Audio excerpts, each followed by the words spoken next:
اس کے لیے یہ نام لکھا گیا اور اس کے اندر یہی صلاحیت ہوگی. 70,000 تو مسلمان جو ہیں وہ بھی اس کے ساتھ شامل ہو جائیں گے, اس کی ہیلپ کریں گے. یہ بات یاد رکھیں, جب وہ نکلے گا نا تو 70,000 مسلمان اور 70,000 یہودی, یہ تو وہ لے کے چلے گا. اب اندازہ لگا لیجئے کہ کتنے لوگ جو ہیں وہ اس کی آرمی کتنی پاورفل ہے.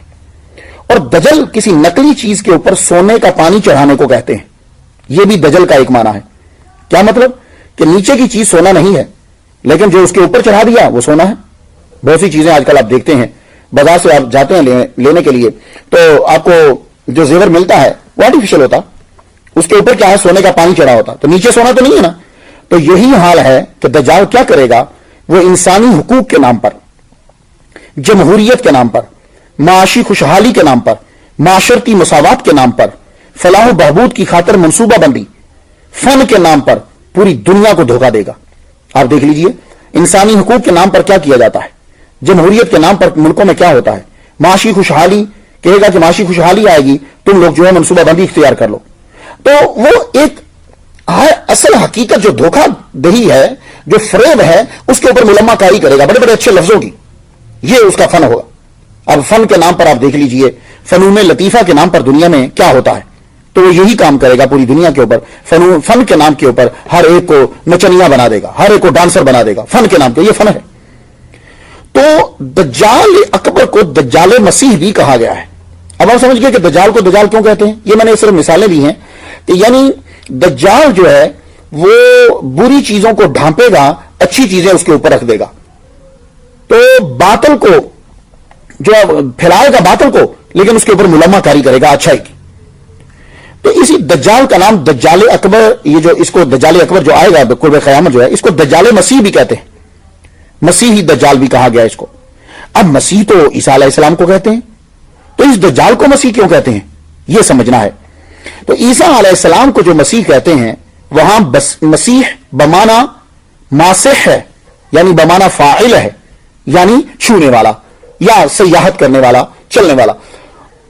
تو عیسیٰ علیہ السلام کو مسیح اس لیے کہتے ہیں کہ وہ بیمار کو چھوتے تھے تو اللہ تعالیٰ کی پاور سے شفا دے دیتے تھے.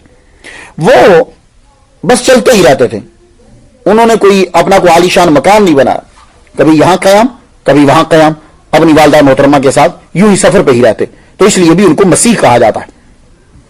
تو لیکن یہ جب ہم تشریح کرتے ہیں کہ مسیح بمانا ماسے ہے اور مسیح بمانا سیاحت کرنے والا ہے, تو یہ تو اس کے اندر بھی ہے. دجال بھی چھوتا ہے اور دجال بھی سیاحت کرے گا.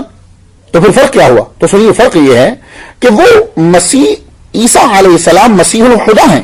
ہدا ہاں کے ساتھ, خدا نہیں, ہدا ہیں, ہدایت کے مسیحا ہیں. اور عیسیٰ علیہ السلام مسیح صادق ہیں.